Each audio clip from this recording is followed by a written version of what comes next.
most proud of the younger people in the fellowship, particularly those who kind of like want to lead, disciple people, and just like serve God through, I don't know, be on the different teams and stuff, and like going on missions, and just them having like a heart for God and each other is like really inspiring. And it's like it really feels like they've just, I guess we've developed like this sense of community, and like people are like close and stuff. I don't know. But yeah, I'm mostly proud of Flannel Friday, so let's keep that alive when I leave. What am I most proud of? I think I'm most proud of my growth in AACF. I actually wasn't expecting to grow the way I grew in terms of like being comfortable evangelizing and sharing my faith. That's something I haven't done prior to coming here. Yeah. I would say what I'm most proud of overall in college was finding evidence for Christianity, which I shared at Epic Meeting, because I felt like a lot of kind of the pieces fell together during that time of just like researching my doubts and questions. And I thought it was just a lot of fun, and it helped give me a lot of certainty in my belief in God. No comment. I don't know. Well, nothing, like, I'm not proud of anything. I'm proud of our football team and our dance group. Oh, okay. Yeah. What about like serving within WCF, academics? I don't know. No, just like our Penn State football team, not our IM football team. Frisbee was fun. We made it to some championship thingy. Yeah. Okay. Is that depressing?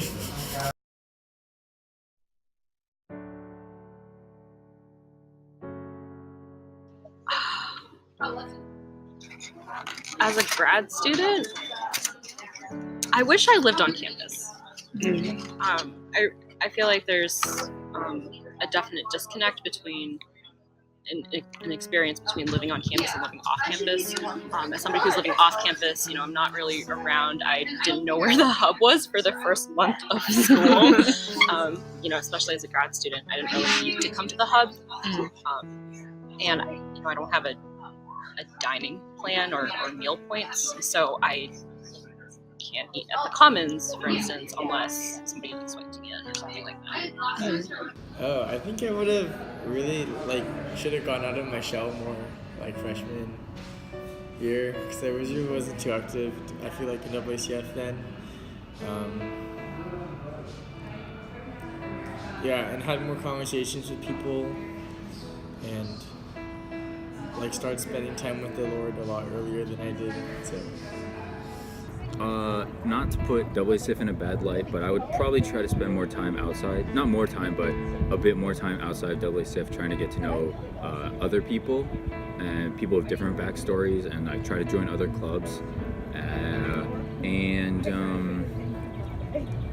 Also, I would try to hang out with people more. I feel like some days I'm just lazy, but honestly, your college days are numbered.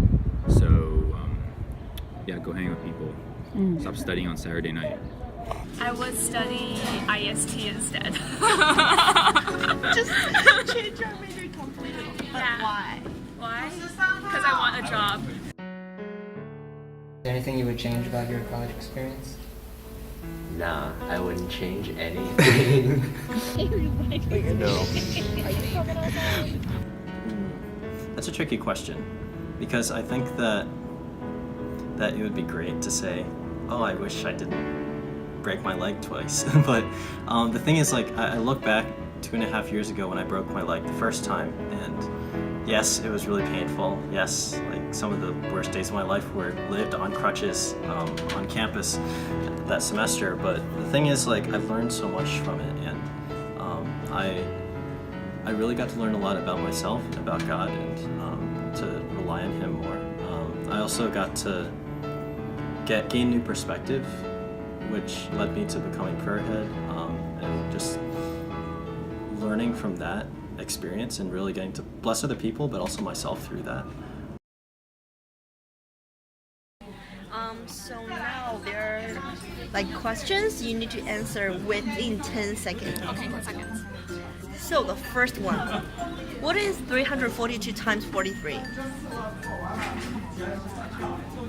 I don't know.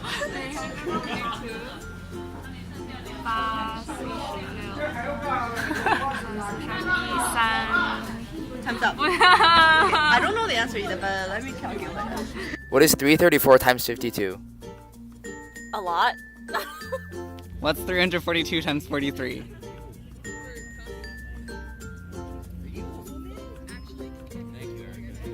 $14,706. What's 342 times 43? Is that the next question? Yeah.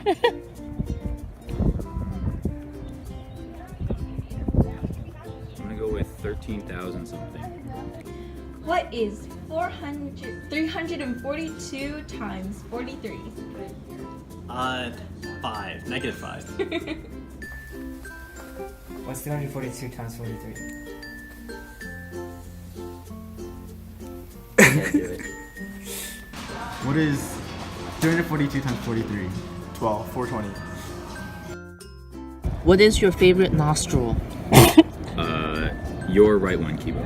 Okay. The one on your nose, actually. Burger King or Mickey D's? 5, 4. Burger King or Mickey D's? 2. Mickey D's. McDonald's. McDonald's. Burger King. Hey! 3. Burger King. Really? Why? Their burgers are better. Burger King, late night, all the way. Ooh, I don't think Alex Ty would agree with that. Well, he's wrong, objectively. He's entitled to his opinion, but he's wrong.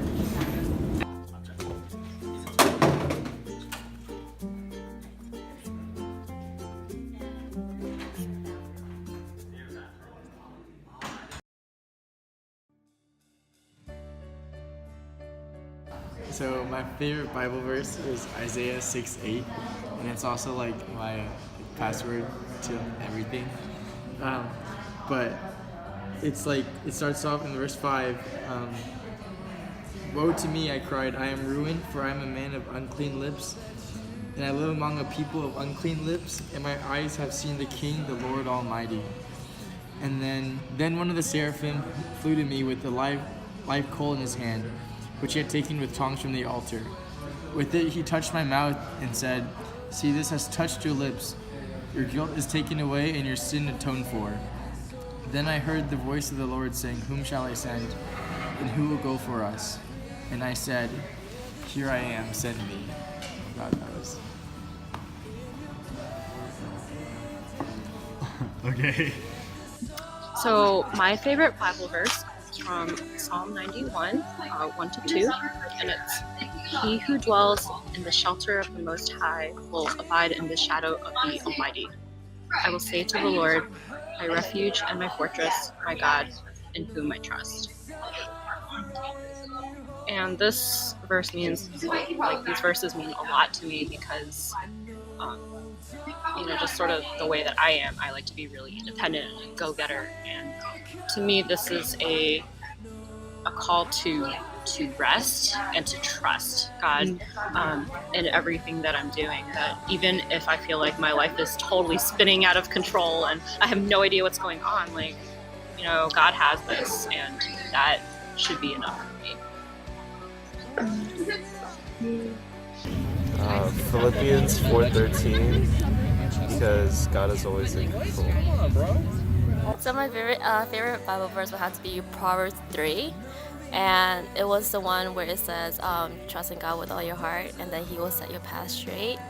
And that's a verse that I really find comfort in, because especially as a college student who don't really know what you're doing, all you can do is just trust in the Lord and know that He will make everything right.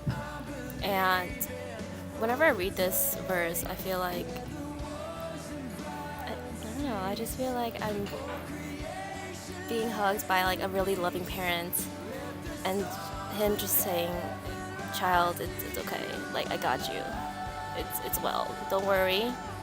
I'll handle all your struggles." you'll be fine. A general. Yeah. I can do all things in Him who gives me strength. Great. Just why?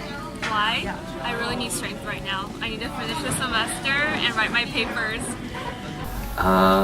Proverbs 3:5-6.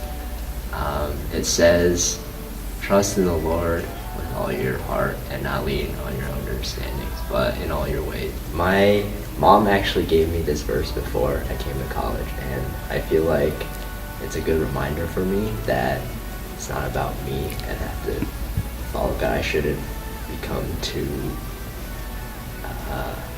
caught up in what I can do, but I have to trust in the Lord.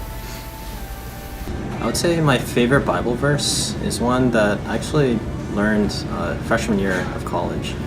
It's Philippians 1:21, and it says, or the Apostle Paul says, "For to me to live is Christ, and to die is gain."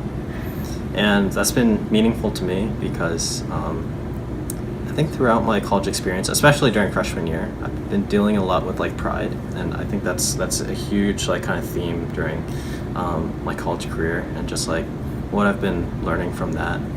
And it reminds, I learned that in like Navs and Navigators when I was a part of that in my Bible study, and I thought it was just like super meaningful and super relevant to, I guess, so much of my college experience. So yeah. So I like Philippians 1:21, and it's my favorite, not Dan Young's. It doesn't matter what he says. So Philippians 1:21 is for me to live as Christ and to die as gain, and I like it. I like it because it's just very like, you can't really imagine someone saying that these days. You know what I mean? Like, I think people nowadays are just like selfish and stuff. And I don't know. I just think saying that, like believing that, is just like having a really big heart for God. Can you cut that selfish part out? I don't know. I don't. That time, WCF took a room in Willard Building, and we stayed there the entire finals week. 24 hours for the full 7 days. There was someone in that room. It was fun. It was also gross, like by the third day, but it was really fun. Yeah, that's disgusting. Yeah, that's fun. There was like a communal sleeping bag. Deborah's sleeping bag was... That's disgusting. Like the communal sleeping bag, like Christian Kim, Alex Ham, and Deborah, and like whoever else came just took their sleeping bag. That's so disgusting. It was really fun. I really enjoy doing concessions. I love state football, so I went to all the games and doing concessions. Oh, I like all the IM sports. We did football and dodgeball. Were all really fun.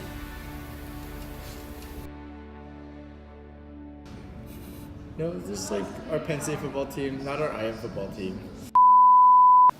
It had to be fall retreat when everyone was gathered around the bonfire. Like someone from, I think, GMU had a guitar, and then he was just playing. We were just singing praise around like the campfire and eating s'mores. It was a really, really, really great moment. Oh man, that was really good.